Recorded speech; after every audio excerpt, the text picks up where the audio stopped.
Padre Pio, seu perfil espiritual e sua identidade mística. Dom Rafaelo Carlo Rossi, bispo de Volterra e futuro cardeal, foi a ele que a Santa Sé confiou a tarefa de responder a uma pergunta difícil: quem é realmente Padre Pio? Nada escapa aos olhos de Dom Rossi enquanto observa Padre Pio. Padre Pio é bom religioso, exemplar, empenhado na prática das virtudes, dedicado à piedade e mais elevado nos graus de oração do que pode parecer. Irradiava de modo especial uma profunda humildade e uma simplicidade singular que se mostravam inabaláveis, mesmo nos momentos mais difíceis. Na vida de oração do frade capuchinho, reconhece que é favorecido com aparições e visões intelectuais, com total espírito de elevação, um homem que se percebia distante de toda falsidade. Os estigmas do frade são não somente reais, mas manifestam-se em uma personalidade equilibrada, tanto do ponto de vista psicológico como espiritual. Verifica-se que, na conversa, Padre Pio, agradabilíssimo com os confrades, sereno, jovial e também brincalhão. No diálogo é educado e respeitador. Dom Rossi continua suas considerações. Nele há imperfeições, sim, mas, se ele caminha para a perfeição, por que afirmar que ele já a alcançou? Se a pobreza do Padre Pio é indiscutível, poder-se-ia dizer o mesmo da sua simplicidade e pureza de coração. Padre Pio é observado em sua obediência, vive numa profunda humildade e na máxima simplicidade e indiferença perante os louvores de que é protagonista. A sua humildade manifesta-se de modo particular na submissão à Igreja. Interrogado sobre esse assunto, Padre Pio declarou que tenciona obedecer sempre porque, pela Igreja, é o próprio Deus que fala. A investigação prossegue também durante a Santa Missa.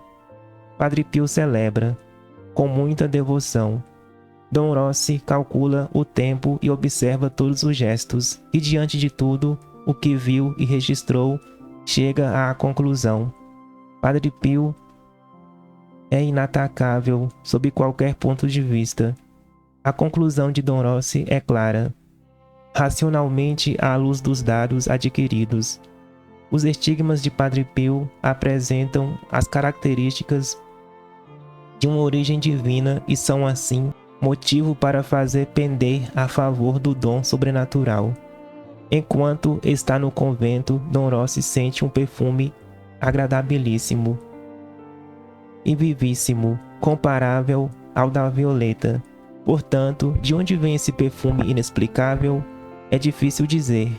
Na cela, Padre Pio só tem sabão. Aliás, o perfume só é sentido em ondas, à distância. Passa o tempo, até os anos, e as roupas e também os cabelos dele conservam esse perfume.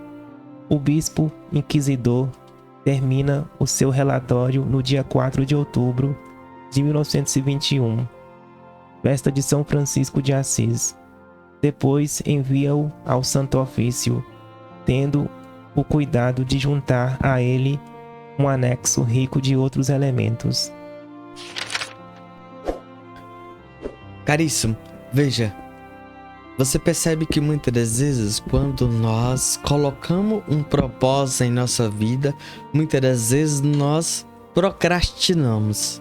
Mas por que quando a gente tá empregado, você consegue de fato estar na empresa, chegar no horário, sair no horário e fazer as atividades de fato que o seu trabalho convida você, propôs a você a fazer, você consegue realizar, mas aquilo que você propõe para a sua própria vida, você procrastina, você logo para, desiste, desanima. Você entende? Nós entendemos que Muitas das vezes você tem uma motivação. Olha, eu vou trabalhar, eu preciso chegar no horário e no final do mês eu vou ganhar o meu salário, certo? Vou ganhar o dinheiro que eu preciso para me manter, certo? Essa é uma motivação que muitas das vezes leva você a permanecer, a dar sequência no seu trabalho, horário, e você de fato ter, êxito em suas atividades. Mas veja, quando você tem algo para você, quais são as motivações? É algo que você tem que ter essa plena certeza que a única motivação é você concretizar aquele propósito que você próprio definiu para concluir. E se você não concluir, você vai ser um fracassado. E assim vai ser a sua vida. Se você não consegue concluir esses pequenos propósitos, imagine só quando vier grandes propósitos na sua vida, você vai ser um grande derrotado também. E a gente não pode viver de motivação. Mas eu e você precisamos entender: tudo que começa precisa concluir, não terminar no meio. Nós precisamos parar de procrastinar. Meu irmão, as coisas é assim. Lembre-se do jogo que a gente vê por aí fora. Quanto mais você passa de fase, mais fica difícil. Faz parte. E assim é a vida. E assim são os propósitos. Chega o cansaço, chega o desânimo, chega convite, acontece algo. Mas você tem que lembrar, eu tenho um propósito. E eu e você, nós não podemos, por qualquer coisa, largar aquele propósito, aquele projeto. Entende? Deixa que você pudesse pensar e refletir. Quando você olha para um jovem que ingressou na faculdade e parou na metade, você fala o quê? O que você pensa? Agora você olha para dentro de você e dos seus projetos, dos seus sonhos que você mesmo desistiu. O que nós podemos dizer disso? Entende? Não, é algo tão simples aqui. Um texto que você diz que tem um propósito de rezar todo dia, você não reza mais. De um rosário. Você entende? São mínimas coisas que eu tô dizendo para vocês aqui. Entende? Muitas vezes você fala, eu nunca mais vou faltar à missa, mas porque você tá cansado, você falta. Porque chega parente, você falta. Porque chove, você falta. Entende? Isso é para nós. Não é? A gente precisa, de fato, querer fazer aquilo.